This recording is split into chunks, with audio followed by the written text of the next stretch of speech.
Hey guys, hope you are doing well. Welcome to Agri Selvi. Today's our topic is plant physiology. So be attentive, be an optimist. Let's start. Plant physiology part 2 में हम सारे के सारे C3 plant, C4 plant, काम plant का mechanism सब कुछ discuss कर चुके हैं. अभी देखते हैं डिफरेंस. ओके, एक ओवरऑल व्यू रिवीजन के लिए.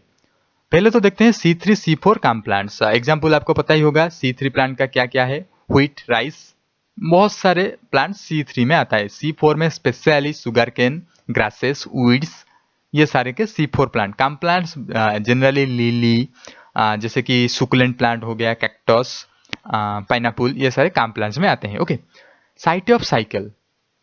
मेजोफिल सेल्स में फोटोसिंथेसिस होता है C3 प्लांट्स का, और mesophyll and bundle sheath cell में C4 प्लांट्स का फोटोसिंथेसिस होता है, जिसको हम बोलते हैं क्रांच एनाटोमी. एक स्पेशल फीचर आपको मिलेगा C4 प्लांट में. काम प्लांट्स में और स्पेशल, ये वैक्यूल में होता है. ओके, तो फर्स्ट स्टेबल प्रोडक्ट मैं बता चुका हूं. 3 कार्बन वाला stable product PGA, phosphoglyceric acid. 4 carbon वाला स्टेबल प्रोडक्ट ऑक्सैलोएसिटिक एसिड और मैलिक एसिड. और काम प्लांट्स में बोथ मतलब रात को आपको मिलेगा C4 वाला मैलिक एसिड और ऑक्सैलिक एसिड, और दिन में आपको मिलेगा C3 प्लांट जैसे कि PGA. Okay, carbon dioxide acceptor, यहाँ पे RUBP rubisco enzyme, RUBP carboxylase, यहाँ पे PEP फॉस्फोएनोल पाइरुवेट, एंड यहाँ पे भी PEP. ये इंपॉर्टेंट है. देखिए, काम प्लांट्स में और C4 प्लांट में कार्बन डाइऑक्साइड एक्सेप्टर PEP है. ओके, डार्क रिएक्शन होता है कैल्विन साइकिल के थ्रू. ओके, जिसे हम बोलते हैं C3 साइकिल. और यहाँ पे डार्क रिएक्शन होता है हैच एंड सैक साइकिल, जिसको हम कैल्विन साइकिल नहीं बोलते, इसको बोलते हैं C4 cycle. Okay, compensation point मतलब कितना कार्बन डाइऑक्साइड यूज होता है, कितना ऑक्सीजन निकलता है, उसका रेशियो. ओके, सो फिर उसका रेशियो देखते हैं. C3 प्लांट में 50 ppm और C4 प्लांट में 1 to 5 ppm. तो फिर ये इससे पता चल जाता है C4 प्लांट एफिशिएंसी है. ओके, ये और कुछ इंपॉर्टेंट डिफरेंस, ये इतना जरूरी नहीं है पर याद रख लीजिए. Photosynthesis rate medium, high, slow. Biomass production medium, high, low. Light saturation low, high, medium. Photorespiration high, यहाँ पे C4 में नहीं होता है, इसीलिए एफिशिएंसी ज्यादा है. और यहाँ पे भी लो. वाटर यूज एफिशिएंसी लो, मीडियम, हाई, क्योंकि यहाँ पे स्टोमाटा वर्क करता है, इसीलिए स्टोमाटा रात को ओपन हो जाता है, दिन में बंद हो जाता है, इसीलिए water retention capacity, water use efficiency high होता है. ट्रांसपिरेशन हाई, मीडियम, लो क्योंकि ट्रांसपिरेशन नहीं हो पाता सुबह, मतलब मॉर्निंग टाइम पे, क्योंकि डे टाइम में स्टोमाटा क्लोज रहता है. Okay, now comes to photorespiration. मैंने पहले ही बता चुका हूँ, फोटो रेस्पिरेशन C3 प्लांट में होता है, C4 प्लांट में नहीं होता है, क्योंकि ये एक वेस्टफुल प्रोसेस है. और इस फोटो रेस्पिरेशन को अदरवाइज बोलते हैं ग्लाइकोलिट पाथवे, अदरवाइज बोलते हैं C2 cycle. Okay, C3 plant में आपको मिलेगा फोटो रेस्पिरेशन, ये एक वेस्टफुल प्रोसेस है. Again repetition. ओके, इसको डिस्कवरी किए थे क्रोटोप 1963 में. ये इंपॉर्टेंट नहीं है, सिर्फ याद रखिए क्रोटोप. इसमें क्या होता है, ओब्वियसली एनर्जी यूज होता है, मतलब ऑक्सीजन का यूज होता है, कार्बन डाइऑक्साइड निकलता है. ओके, तो फिर ये वेस्टफुल प्रोसेस इसीलिए हुआ.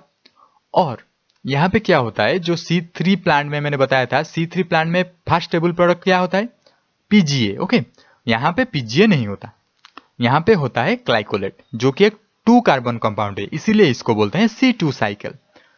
C2 साइकिल क्यों बोलते हैं, ग्लाइकोलेट एक फर्स्ट स्टेबल प्रोडक्ट है, ग्लाइकोलेट एक 2 कार्बन कंपाउंड है, इसीलिए फोटो रेस्पिरेशन को C2 साइकिल भी बोलते हैं.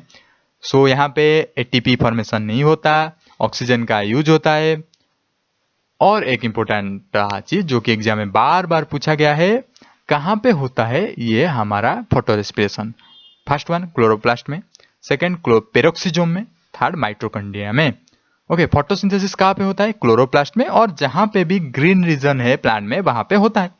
पर यहाँ पे आप देखेंगे फोटो रेस्पिरेशन क्लोरोप्लास्ट में, पेरोक्सिजोम में एंड माइटोकॉन्ड्रिया में. अगर रेस्पिरेशन कहाँ पे होता है पूछा जाए, वो तो माइटोकॉन्ड्रिया में होता है, सभी को पता है. इन एनिमल ऑल्सो माइटोकॉन्ड्रिया में रेस्पिरेशन होता है.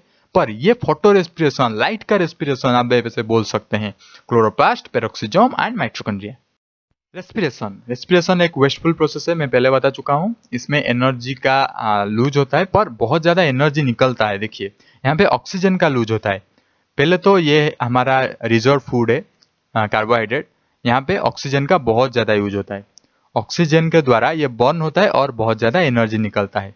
ये एक वेस्टफुल प्रोसेस है, पर ये हमारे लिए भी जरूरी है क्योंकि हमें एनर्जी चाहिए। तो रेस्पिरेशन जरूरत है, कार्बोहाइड्रेट को बर्न करके एनर्जी निकालना जरूरी है हमारे बॉडी के लिए। Okay, plant body as well as animal body. Okay, mechanism of respiration देखिए।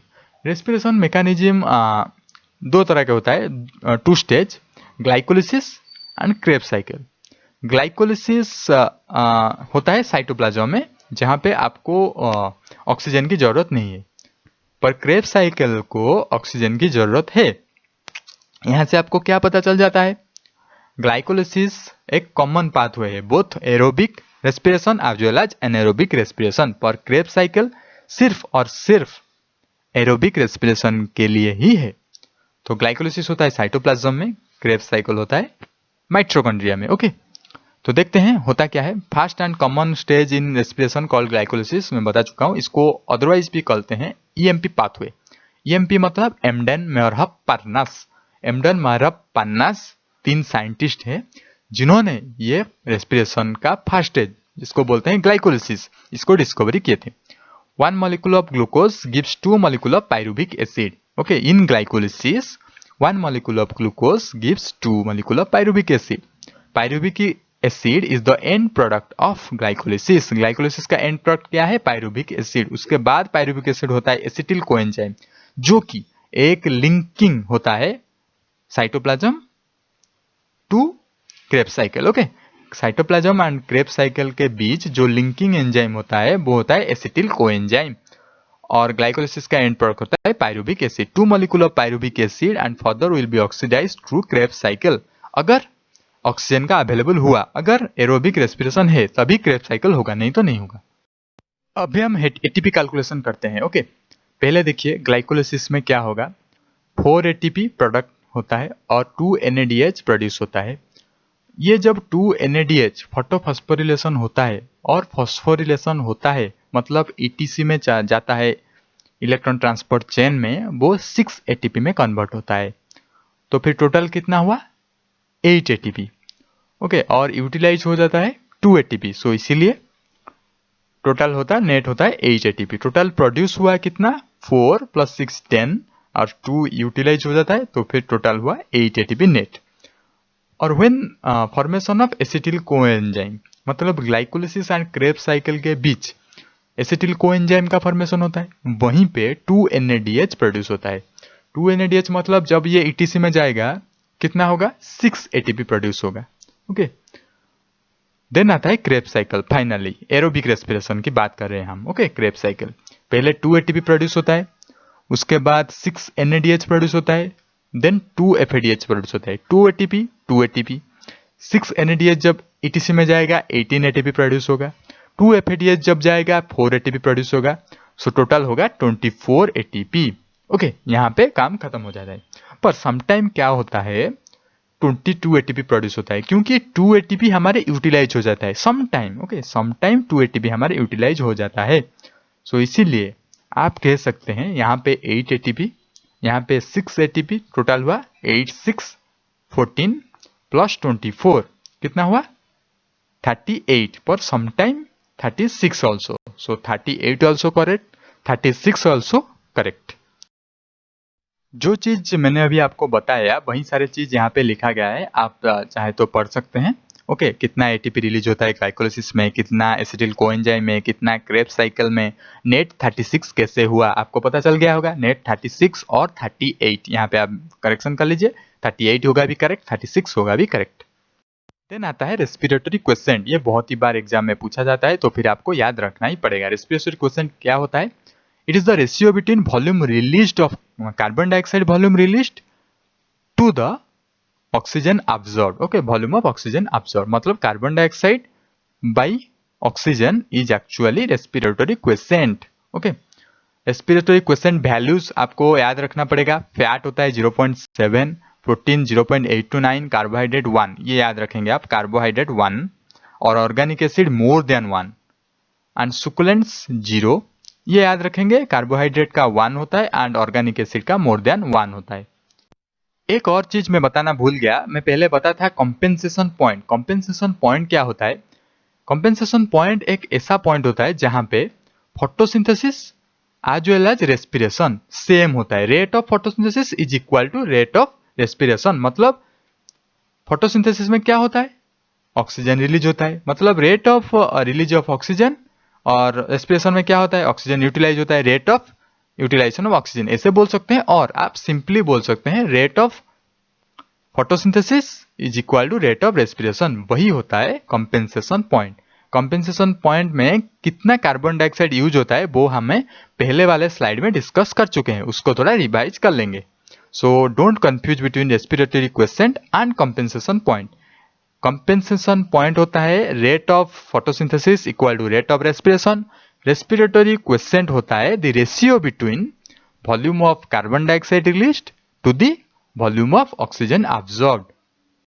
फोटो पीरियोडिज्म, आपको नाम से ही पता चल गया, photo means light, periodism means time. Okay, तो फिर प्लांट का रिस्पॉन्स कैसा होता है? लाइट के पीरियड मतलब लाइट के ड्यूरेशन। अगर हम ज्यादा ड्यूरेशन देते हैं लाइट का तो फिर प्लांट का नेचर कैसा होता है, कम लाइट देंगे तो फिर प्लांट का नेचर कैसा होता है, ये सारे फोटो पीरियोडिज्म के अंडर आता है।